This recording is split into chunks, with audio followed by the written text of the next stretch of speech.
తాత్వికవేత్త జిడ్డు కృష్ణమూర్తి గారి బోధనలు.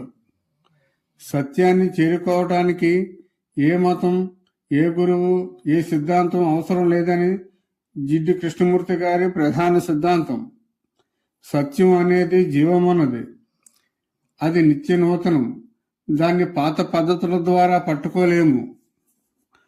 మనుషులు మానసిక భయాల వల్ల అనేక రకాల రక్షణ కవచాలను మతం, కులం, దేశం ఏర్పాటు చేసుకుంటారు. బాహ్య సంబంధాల నుంచే కాకుండా మన లోపల ఉన్న ఆలోచనల నుంచి, గతం నుంచి విముక్తి పొందటమే నిజమైన స్వేచ్ఛ. భయం ఉన్న చోట ప్రేమ ఉండదు. భయాన్ని గమనించడం ద్వారానే దాని నుండి విముక్తి లభిస్తుంది తప్ప దాన్ని అణిచివేయడం ద్వారా కాదు.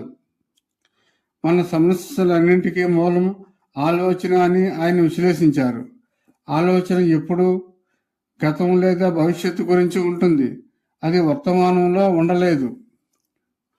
మనసు నిశ్శబ్దం చేయటం అంటే ఆలోచనలు లేకుండా చేయటం కాదు, ఆలోచనల ప్రక్రియను గమనిస్తూ వాటికి అతీతంగా ఉండటం. కృష్ణమూర్తి గారి దృష్టిలో విద్య అంటే కేవలం పుస్తకాల జ్ఞానం కాదు, విద్యార్థి తన గురించి తాను తెలుసుకునేలా ప్రోత్సహించాలి. పోటీతత్వం లేని, భయం లేని వాతావరణంలోనే మేధస్సు వికసిస్తుంది. ధ్యానం అంటే కళ్ళు మూసుకొని జపం చేయడం కాదు, ప్రతి క్షణం మన ఆలోచనలను, ప్రవర్తనలను గమనించటమే ధ్యానం. స్వార్థము లేని చోట, నేను అనే అహంకారం లేని చోట మాత్రమే ప్రేమ ఉదయిస్తుంది.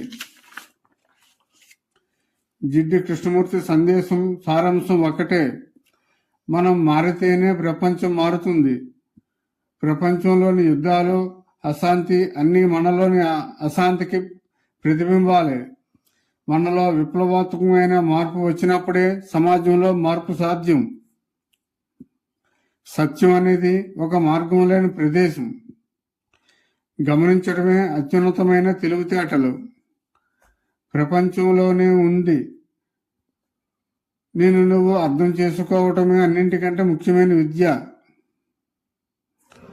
నిన్న జరిగిన అవమానం లేదా పొగడ్త ఈ రోజు కూడా మనల్ని నడిపిస్తుంటే మనం స్వేచ్ఛగా లేనట్టే.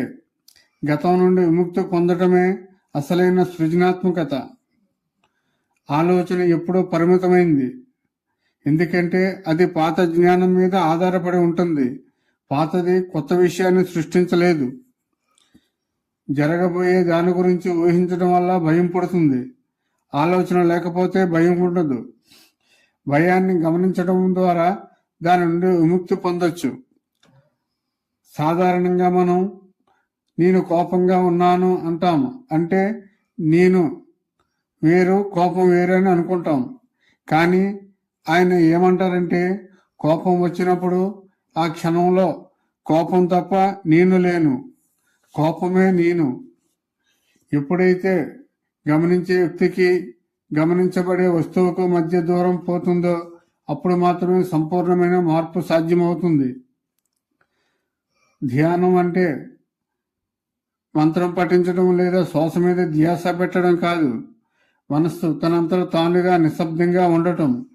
ఎటువంటి బలవంతం లేకుండా గమనించడమే ధ్యానం. పుస్తకాలు చదవడం తెలివితేటలు కావు, సత్యాన్ని అసత్యం నుండి వేరు చేయగలిగే విచక్షణే నిజమైన మేధస్సు.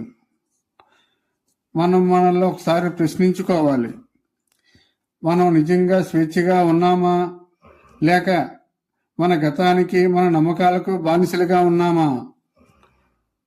మనసులో నిరంతరం సాగే పోరాటం, ఆందోళన, భయం, వీటి నుండి విముక్తి సాధ్యమేనా? సత్యం అనేది ఎక్కడో దేవాలయాల్లోనో, హిమాలయాల్లోనో ఉందా, లేక మన రోజువారీ జీవితంలోని సంబంధ బాంధవ్యాల్లో ఉందా? ఈ ప్రశ్నలకు సమాధానాలు వెతకడమే జిడ్డు కృష్ణమూర్తి గారి జీవన సందేశం. కృష్ణమూర్తి గారి బోధనలు చాలా లోతుగా ఉంటాయి. వీటిని అర్థం చేసుకోవడానికి మనం ప్రయత్నం చేయాలి.